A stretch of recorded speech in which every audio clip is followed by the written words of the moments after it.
ರಾಜ್ಯದಲ್ಲಿ ಭಾರತೀಯ ಜನತಾ ಪಾರ್ಟಿ ಅಧಿವೇಶನದ ಒಳಗಡೆ ಮತ್ತು ಹೊರಗೆ ಹೋರಾಟದ ಮುಖಾಂತರ ಕಾಂಗ್ರೆಸ್ಸಿನ ಬಂಡವಾಳವನ್ನು ಬಯಲಿಗೆಳ್ತಕ್ಕಂಥ ಕೆಲಸ ನಾವು ಮಾಡಿದ್ವಿ. ನಮ್ಮ ಕರ್ತವ್ಯ ಭ್ರಷ್ಟಾಚಾರವನ್ನು ಬಯಲಿಗೆಳ್ತೀವಿ.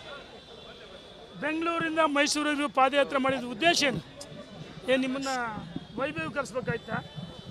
ನಿಮಗೆ ಮೈಸೂರಿಗೆ ಬಂದು ಸನ್ಮಾನ ಮಾಡಬೇಕಾಯ್ತಾ?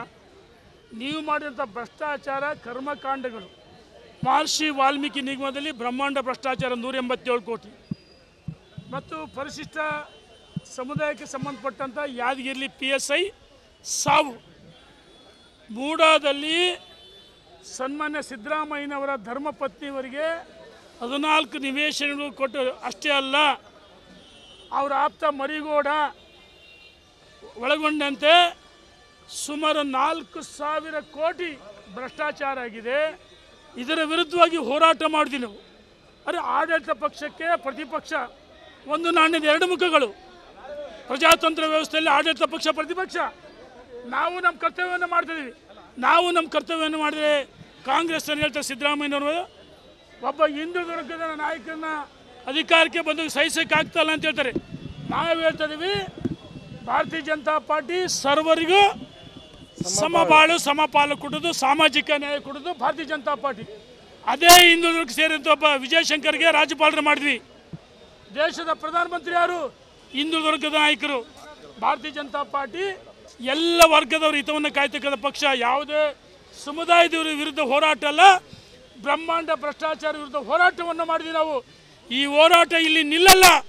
ನಾವು ಕೇಳ್ತಾ ಇದ್ದೀವಿ, ಯಾವ ರಾಜ್ಯಪಾಲರು, ಘನವೆತ್ತ ರಾಜ್ಯಪಾಲರು ಸಂವಿಧಾನಾತ್ಮಕ ಹುದ್ದೆ ಹಿಂದೆ ಯಡಿಯೂರಪ್ಪನವ್ರ ವಿರುದ್ಧ ಕೊಟ್ಟಾಗ ಯಡಿಯೂರಪ್ಪನ ರಾಜೀನಾಮೆ ಕೊಡಲಿಲ್ವಾ?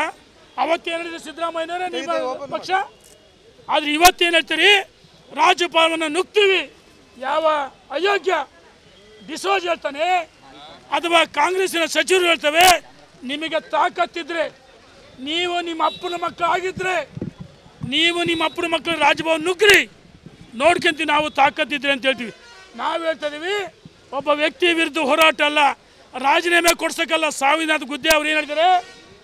ಯಾರು ಸಾಮಾಜಿಕ ಕಾರ್ಯಕರ್ತರು ಅಬ್ರಾಮ್, ಸ್ನೇಹಿಮಯಿ ಕೃಷ್ಣ, ಪ್ರದೀಪ್ 3 ಜನ ದೂರು ಕೊಡ್ತಾರಲ್ಲ, ಅದನ್ನು ಪರಿಶೀಲಿಸಿ ಕಾನೂನು ತಜ್ಞರ ಜೊತೆ ಚರ್ಚೆ ಮಾಡಿ ಸುಮಾರು 25 ದಿವಸಗಳಿಗೆ ಎಲ್ಲ ಸಾಧಕ ಬಾಧಕಗಳನ್ನು ಪರಿಶೀಲಿಸಿ ಅನುಮತಿ FIR ಅದಕ್ಕೆ ಪ್ರಾಸಿಕ್ಯೂಷನ್ಗೆ ಅನುಮತಿ ಕೊಟ್ಟಿದ್ದಾರೆ.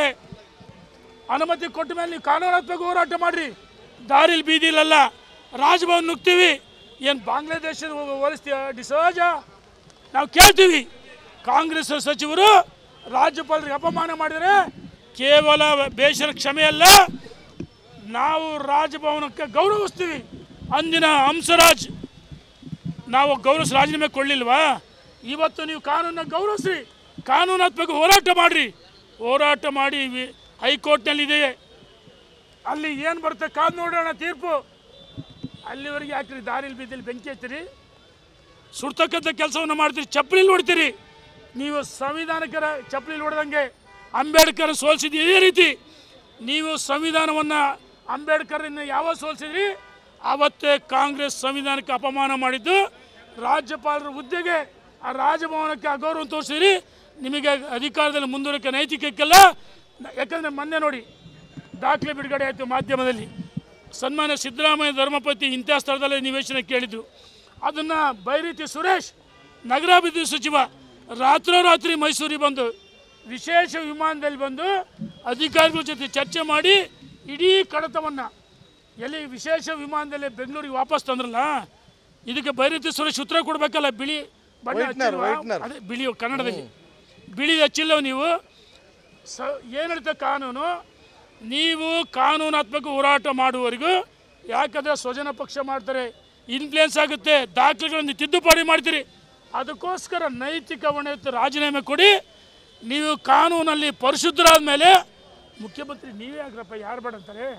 135 ಸೀಟ್ ರಾಜ್ಯ ಜನ ಕೊಟ್ಟರು, ಒಳ್ಳೆ ಕೆಲಸ ಮಾಡಲಿ ಅಂತೇಳಿ ನಾನು ಕಾಂಗ್ರೆಸ್ಸಿನ ಸಚಿವರಿಗೆ ಮುಖಂಡರಿಗೆ ನೇರವಾಗಿ ಸವಾಲು ಹಾಕ್ತೀನಿ. ನಿಮಗೆ ತಾಕತ್ತಿದ್ರೆ ರಾಜಭವನದೊಳಗ್ರಿ, ಬಾಂಗ್ಲಾದೇಶಕ್ಕೆ ಹೋಲಿಸ್ತಿರಲ್ಲ, ಏನು ಕಡಲೆಕಾಯಿ ತಿಂತೀವಿ ಅಂತ ಮಾಡ್ತೀವಿ ನಾವು. ಹುಷಾರು ಅಂತ ಹೇಳಿ ಎಚ್ಚರಿಕೆಯನ್ನು ಕೊಡ್ತಾ ಇದ್ದೀನಿ.